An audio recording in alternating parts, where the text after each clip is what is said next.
Did you grow up in Citrus Heights here? We moved to Citrus Heights in 1962 from the Arden Arcade area. My folks moved to California in '59 from the Oregon coast. And so I'm not a native Californian nor a native Citrus Heights person, but been around a while. Oh, 62, Yeah. what was it like in that time? At one point in time, we could say that was the last time the Giants won the pennant, but that has since changed, so that's good.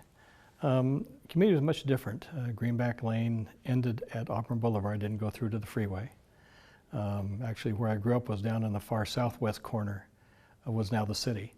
There's a creek that runs around Park Creek Circle, and on one side of the creek is Carmichael, and on the other side is Citrus Heights. So we're way down in the corner. Went to San Juan High School for 4 years, and enjoyed my time there. Arlington Heights for 6th grade, and for some reason Will Rogers for junior high. And most of the kids over there went to Del Campo for high school. But just because of the school boundaries, it was Will Rogers. In fact, we did split session with the high schoolers. The first year Del Campo wasn't quite finished yet. And so high school kids came in the morning for a couple of months, and then the junior high kids, I think, in the afternoon. So, Yeah. so you ended up going to the better high school. Oh, but of course, yes. Yeah. What was it like at San Juan? I was thinking you're there in the late '60s during all the civil rights, Vietnam War, draft, all that. Did that affect? Not particularly. I was studious and really didn't get much into politics. Played some basketball and baseball there, which were my focus other than my studies. The school was not very diverse at that point in time. I think we had one person of color in my graduating class, a young lady named Nancy McCormick, who was a head cheerleader and I think is now an attorney in Washington, D.C. So had about 350 kids in the class itself, so it's different than now, a bigger school then, and again, enjoy my time there. Any particular classes or teachers that stand out? Several. Norm Allen was a science teacher. Al Crossfield was my chemistry teacher. Bob Nielsen, biology and honors biology. And I've actually kept track of all three of those over time. In fact, my college roommate was Mr. Crossfield's son, Don, who I'd met at Will Rogers. He had went to Del Campo, and we still see each other several times a year. And then, how did you get involved with Citrus Heights Water District? Well, there's a little bit of a connection there to the high school.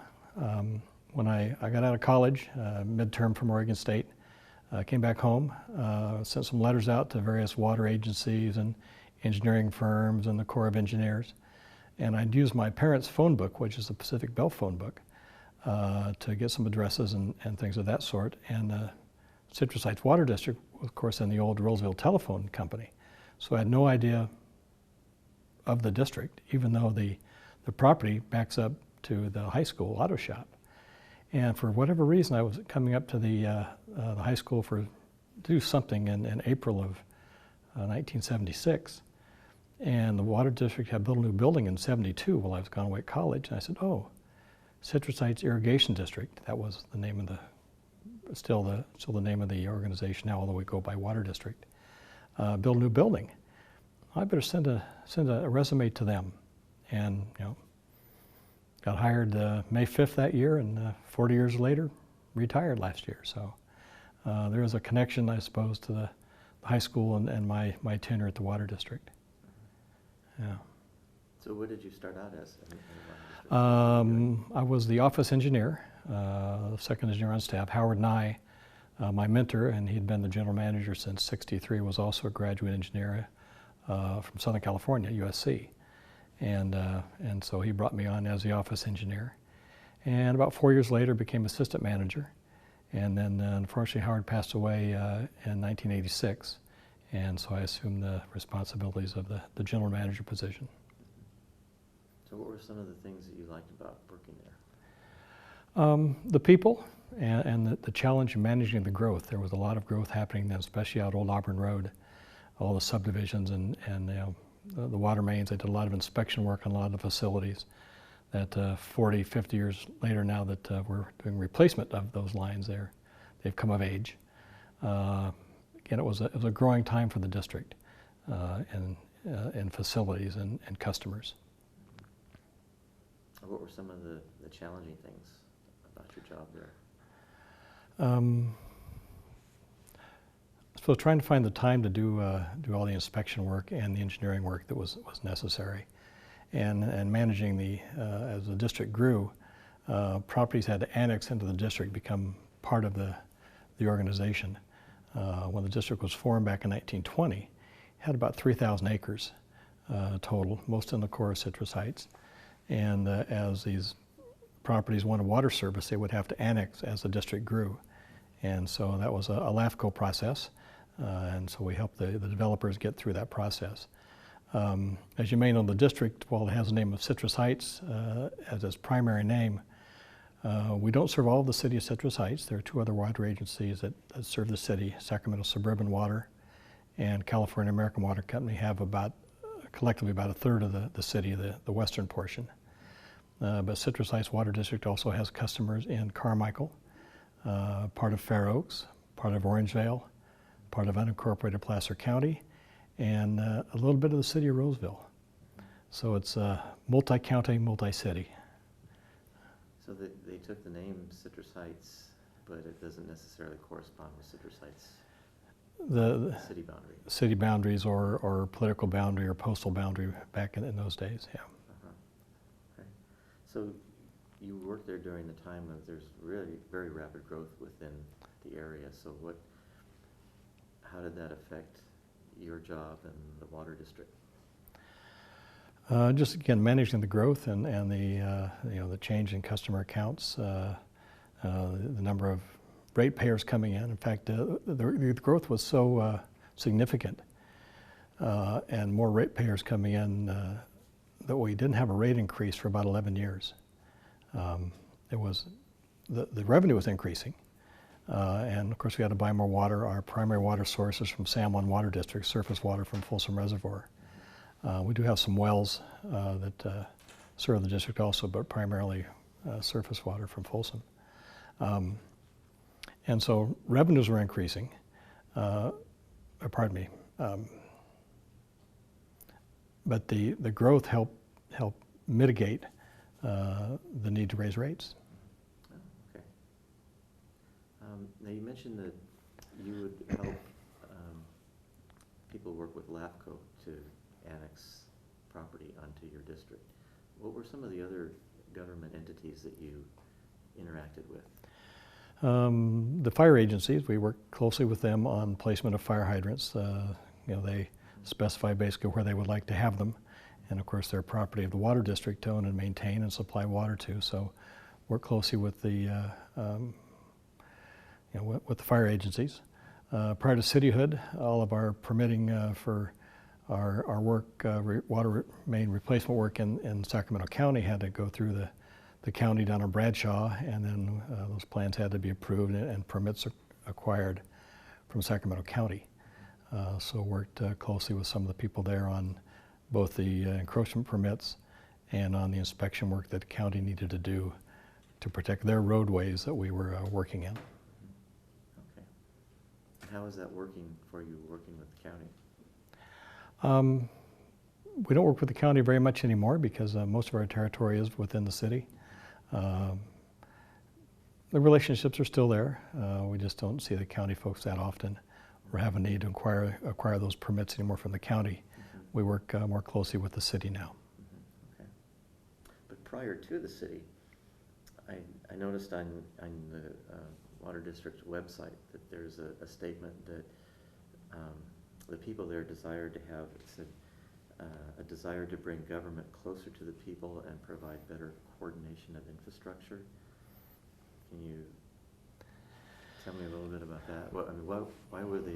Why did the Water District want a more local government?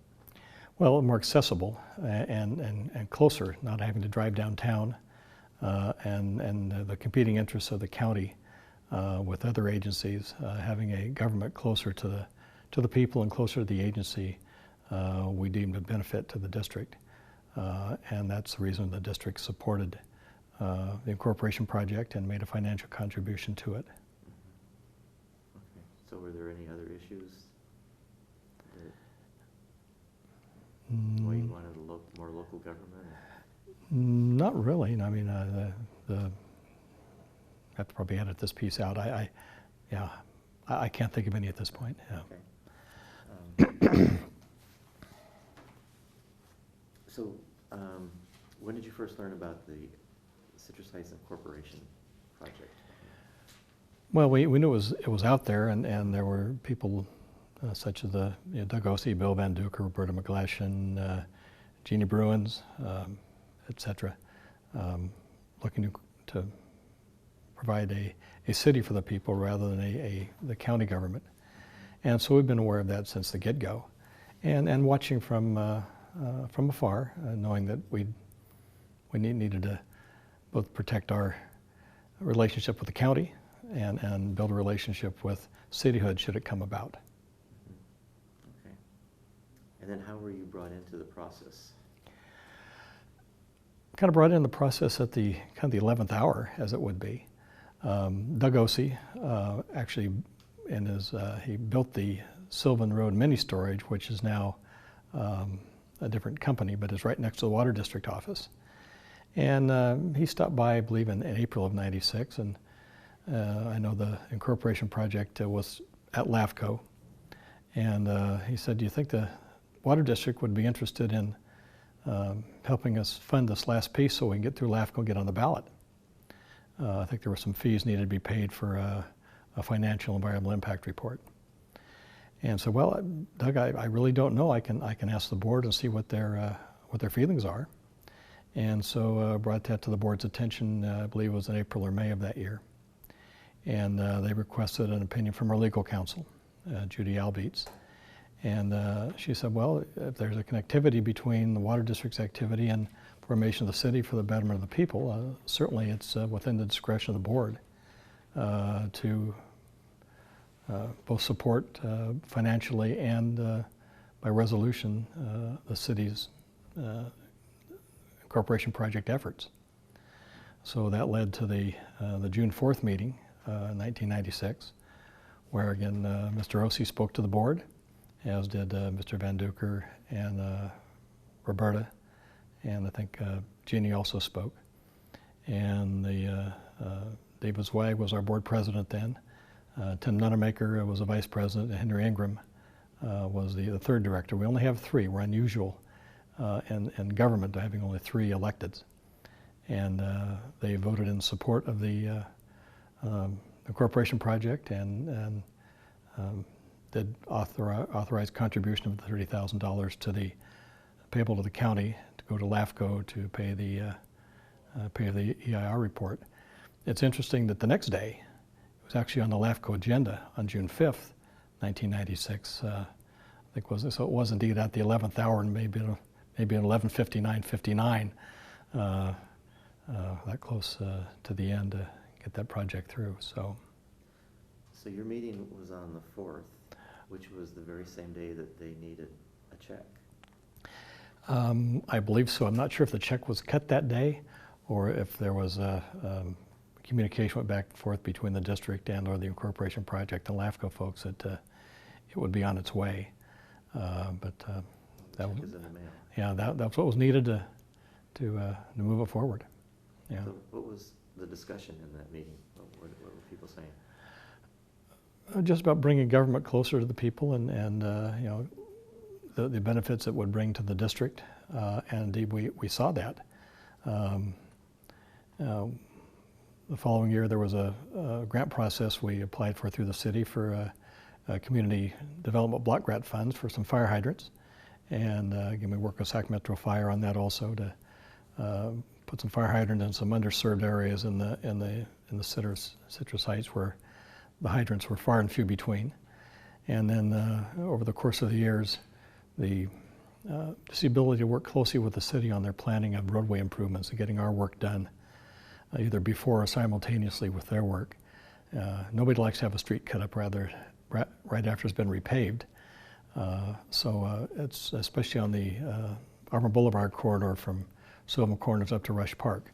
Worked closely with the city on that and had a lot of work that we needed to have done in there, incorporated in their plans. Of course, the Water District was responsible for paying for that work, but just the coordination efforts have always been excellent with the city and providing value. I would say, the district's $30,000 investments probably come back tenfold over the course of time. How can you elaborate on that a little bit? No. It's just the. Well, let me ask Yeah. this: how has it been since Citrus Heights is incorporated? How has it impacted the water district?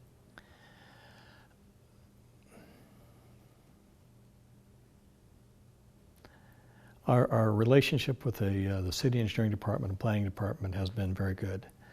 We get in on the ground level of some of the planning of some of the commercial and residential developments, so that the developer doesn't have to go shopping to the various agencies, whether it be water, fire, sewer, etc. We know early on what's happening, so we can plan our infrastructure, and the developers can know what they need to do to get water service. So it's been good in that respect. And then if we have issues with some of the contractors and such, the city is there, and we support each other as the fire district supports all of us also. So we didn't have that with the county. We sometimes see projects after they've been approved and say, oh, it would have been nice if we'd seen that somewhat earlier. And of course, the developer didn't know they needed to come to us when they submitted to the counties. They would come to us late in the game. So its coordination has been much better on new projects and on infills. So you get included in the process or earlier on now? Correct. Yeah, one of our district engineers is now part of the planning process. They meet, I think, once a month with county, or pardon, with city planning. So you were with Citrus Heights Water for 40 years? 40 years, yeah. So then the first half was when Citrus Heights was unincorporated, and the second half, basically, they're a city. Pretty much, yeah, yeah. So what, can you say anything about the difference between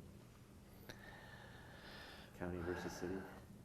Well, I haven't had much exposure with the county, and there have been some times where there's one project we did crossing Sylvan Road. Pardon me, I'll start over.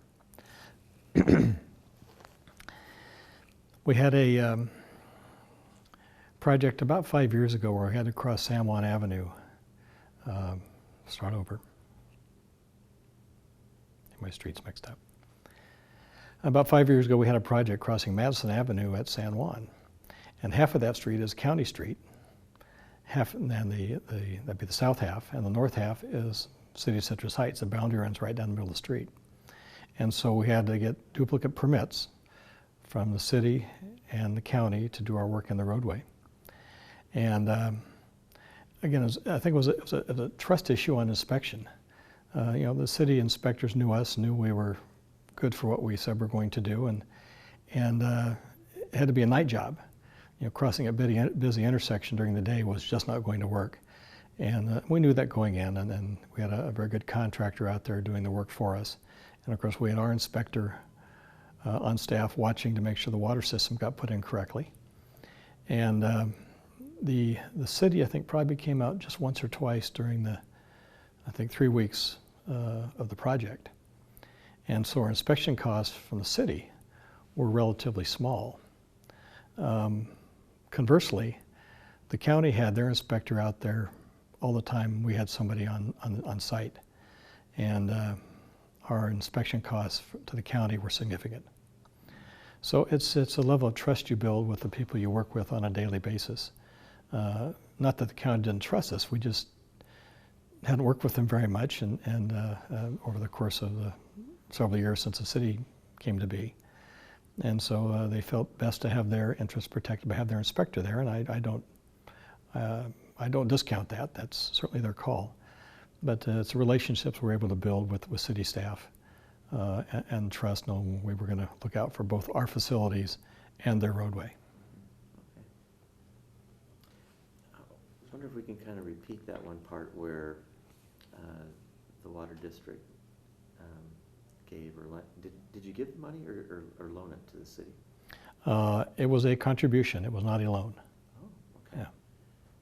Can I have you describe how that happened? I know this was repeating it, but I just wanted to get a second. Yeah. Second one. So on approval by the board of directors on the 4th of June, a check was then forthcoming to LAFCO. It was a contribution to the cityhood effort. It was not a loan or a gift. The district had no expectations of receiving any financial benefit from that contribution, just bringing government closer to the district, not having to travel downtown and building a relationship with the city, in addition to our relationship we have with the county.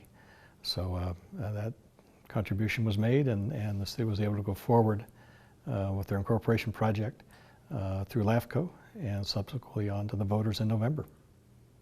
And then you mentioned that you feel that it was money well spent? Money well spent.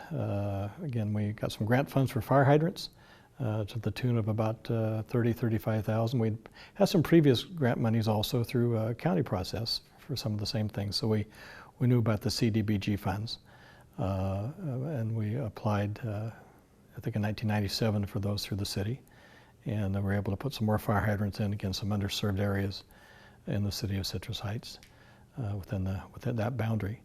And just the ability to coordinate projects and put some of our water system improvements on some of the city's improvement plans that they're putting out to bid.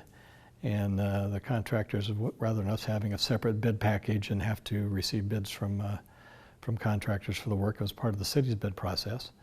We're able to save some money there by not having to go out to bid on our own. And it helped coordination also because you wouldn't have two contractors working against one another and two different agencies. It was worked out very well that way.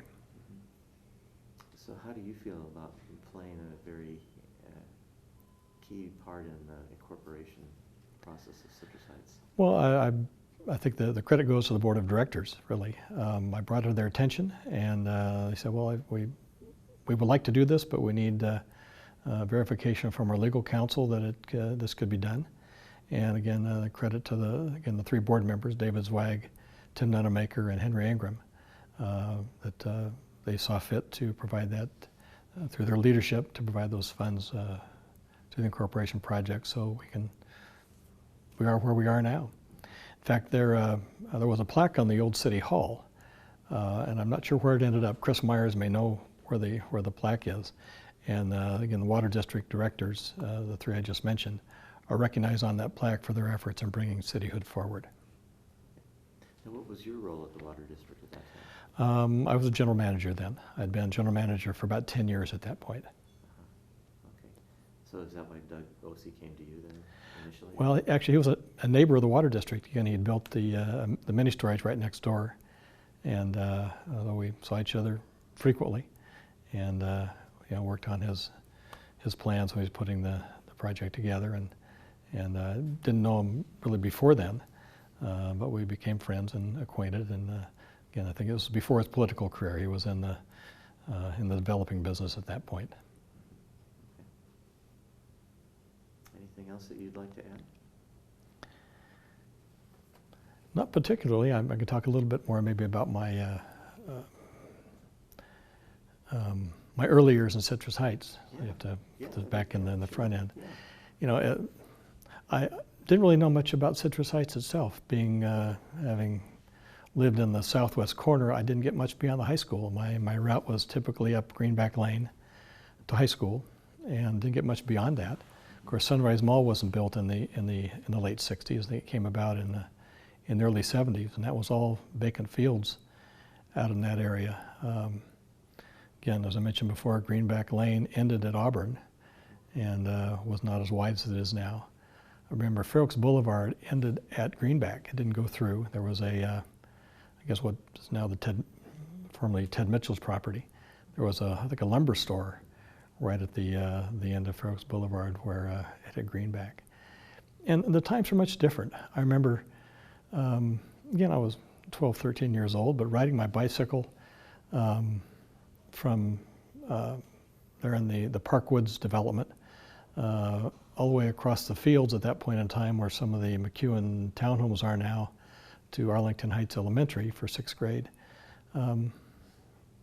It was commonplace. Parents weren't too worried about those things. Played some Little League at Del Campo Little League and rode my bike down to school near Hemlock, which was quite a ways down by the old Kmart on Auburn.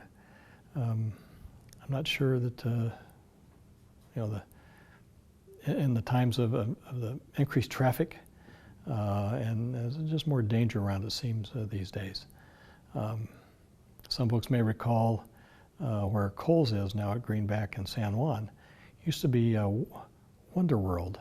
There was a big spire, I think, had WOW on it or something like that, and it became maybe Gemco after that. I think it was a consignment store called Bazaar. Is it? May have been, yeah. Where Carl Jr.'s is there in the corner, that used to be a dry cleaner. And all the property here where the city complex is, of course, that was vacant field at that point in time. Just a lot of changes. I didn't get much out in the old area of Citrus Heights at that point because again, my route didn't take me that way, but certainly got to know it, the water mains and the streets during my career at the Water District. So back to your childhood, what did you do without a mall? I wasn't in shopping mode at that point in time anyway. I think my parents shopped a lot at, I don't know if the Bel Air store was open on Dewey and Madison by that time or not. Or is that Van Buren at that point? I think it's Dewey. I know that was a frequent place for grocery shopping. I think there was a grocery store next to what used to be Payless there where at Greenback and San Juan. You're there quite frequently. I don't think there was any clothing stores at that time. Where did you shop for clothes? I would imagine Country Club Center would have been the place to go at that point. I know when we used to live on off of Watt Avenue near Arcade Elementary. I went to Arcade Elementary for 3rd, 4th, and 5th, and Country Club Mall was the place to go for the shopping area at that point in time because there was no Sunrise Mall.